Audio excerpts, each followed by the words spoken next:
নমস্কাৰ মই বাস্তু কনসালটেন্ট অৰ্পণ দত্ত আপোনালোকে যদি মোৰ চেনেলটো এতিয়াও সাবস্ক্ৰাইব কৰা নাই সাবস্ক্ৰাইব যেন কৰি লয় আজি আপোনালোকক মই এটা দিশৰ বিষয়ে ক'বলৈ ওলাইছো হয় এটা দিশ যিটো দিশে আমাৰ ঘৰৰ শাৰীৰিক শৰীৰ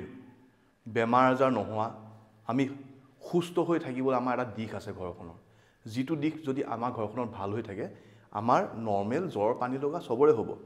বেমাৰ বহাৰ চান্সটো কমি যায় আৰু সুস্থ হৈ থাকে লগতে মানসিক শান্তিও থাকে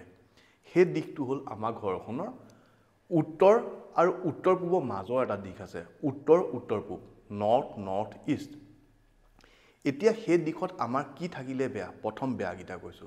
যদি সেই ৰুমত সেই দিশটোত আমাৰ টয়লেট থাকে তেতিয়া প্ৰবলেম দিয়া দেখা যায় সেই দিশটোত যদি আমাৰ ৰঙা কালাৰ থাকে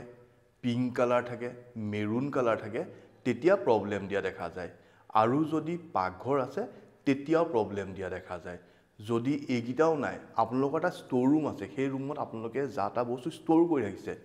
তেতিয়াও সেই দিশত ষ্ট'ৰ ৰুম থাকিলে আমাৰ ঘৰত শাৰীৰিক প্ৰবলেম দিয়া দেখা যায় এতিয়া এই দিশত কি থাকিলে ভাল এই দিশত যদি আমাৰ ৰুমটো পঢ়া ৰুম হয় বা এটা ৰুম আছে য'ত নীলা বা বগা ৰং আছে তেতিয়া ভাল এই দিশত আমাৰ এটা গোসাই ঘৰ বা মন্দিৰো ভাল কিন্তু মন কৰিব মন্দিৰত যেন ৰঙা লাইট আৰু ৰঙা কাপোৰ বেছি ব্যৱহাৰ নকৰে এই দিশত আমাৰ ঘৰৰ বৰিং আন্ডাৰগ্ৰাউণ্ড ৱাটাৰ টেংকি হলে ভাল এইগিটা যদি থাকে আমাৰ ঘৰখনত আমাৰ নৰমালি আমাৰ সকলোৰে বেমাৰ আজাৰ হ'ব কিন্তু বেছি বেমাৰ আজাৰ হোৱাৰ এখন ঘৰত যদি বাহে মন কৰিব এই দিশটো উত্তৰ আৰু উত্তৰ পূবৰ মাজৰ দিশ উত্তৰ পূব সেই দিশটো যদি মই কোৱা গিটা আছে আতৰে মই যিখিনি বস্তু থাকিলে ভাল যিটো ৰং হলে ভাল হয় বুলি কয় কৰাই লব ধন্যবাদ